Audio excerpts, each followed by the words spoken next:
민주당과 새정치연합의 창당 선언으로 이번 6.4 지방선거는 큰 틀에서는 양자 대결이 확정이 됐습니다. 야권 대 여권, 여권 대 야권, 앞으로 선거의 판세는 어떻게 진행될까요? 배종찬 리서치 본부장과 함께 이번 지방선거 최대 격전지 서울과 부산을 중심으로 선거 판세 분석해보는 시간 갖도록 하겠습니다. 안녕하세요. 안녕하십니까. 예. 자, 3자 대결에서 이제 양자 대결로 뭐가 제일 달라질지가 궁금한데 큰 틀에서 어떻게 바뀌는 걸로 보십니까? 이번 지방선거를 이야기할 때 선거의 가장 큰 변수는 새정치연합이었습니다. 예. 충청권, 수도권의 경우 새정치연합, 안철수 신당이라고 그러죠. 이 새정치연합의 후보가 나와서 15% 이상의 득표를 할 경우에는 민주당이 현역 단체는 상당히 위태로워졌거든요. 예. 네. 그랬던 그 위기감이 바로 사라지게 되는 어떤 계기가 되면서 양자 대결 구도로 변했다는 것이 아하. 가장 큰 어떤 지방선거의 환경을 바꿔놓는 그런 어떤 모습으로 보여집니다. 네. 예. 뭐 표 분산 걱정이 사라졌다. 이렇게 볼 수도 있을 것 같은데요. 그동안의 정당 지지도를 통해서 유권자들의 표심을 좀 분석해 봐야 될 것 같습니다. 먼저 한국일보와 SBS, CBS 세 개사의 정당 지지도 여론조사 결과 함께 보겠습니다. 예.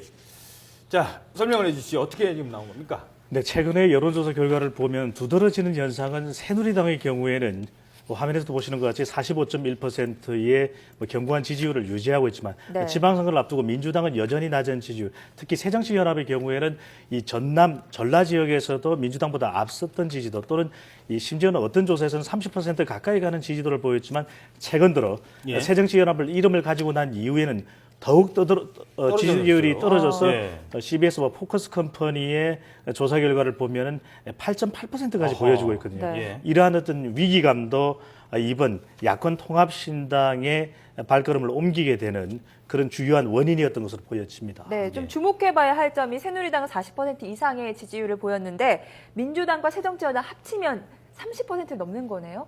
그렇습니다. 1+1의 지지도가 된다라고 확신할 수는 없겠지만 네. 어떻게 보면은 제3지대라는 것이 더욱 중요해 보입니다. 제3지대라고 하는 것은 말 그대로 기존 정당의 구도에서 변하는 것이 아니라 네. 또 다른 지대에서 다시 헤쳐모여야 한다는 거 아니겠습니까? 네, 네. 어떻게 보면 야권의 파해를 좀 더 늘린다는 의미에서 기대하는 것은 지금의 민주당과 새정치연합의 지지율이 합보다도 더 높은 것을 기대하고 플러스 있을 알파까지. 그렇습니다. 네. 기대하고 있을 수 있다고 보여지는데요. 예. 실제 그렇게 될지는 조금 여론의 동향을 지켜봐야 될 듯합니다. 네. 그 1월 9일 날 조사한 내용입니다만 조사 내용이 하나 있었어요. 네. 그 그래프를 한번 보면서 말씀드리도록 하죠.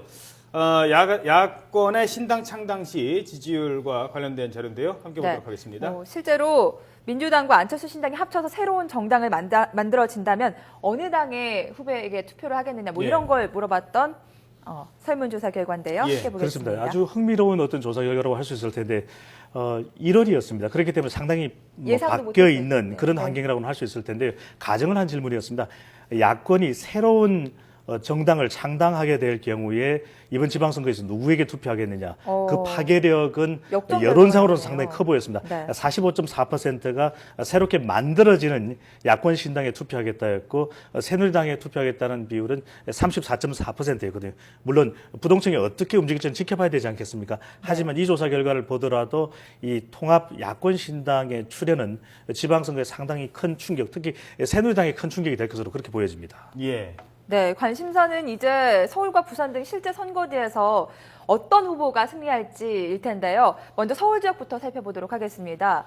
새누리당의 경우 어제 정몽준 의원이 출마 선언을 했고요. 또 김황식 국무총리가 14일 날 서울로 돌아와서 출마를 공식 선언할 것으로 예상이 되고 있는데요. 예, 화면 여기에 보도록 이혜훈 하겠습니다. 최고위원까지 합쳐서 지지도 한번 살펴보도록 하겠습니다. 네, 지난달 24일의 조사 결과인데요. 서울 시민 700명을 대상으로 한 조사였습니다. 서울 시민만 뽑으면 700명이 되겠습니다. 네. 정몽준 의원 출마 선언을 했습니다. 35.4%, 김황식 전 총리가 25.2% 아직 출마 선언을 하지 않았습니다. 이혜훈 최고위원이 7.5%로 이 당내 경쟁에서는 정몽준 의원이 다소 앞서가는 그런 모습을 보여주고 있습니다.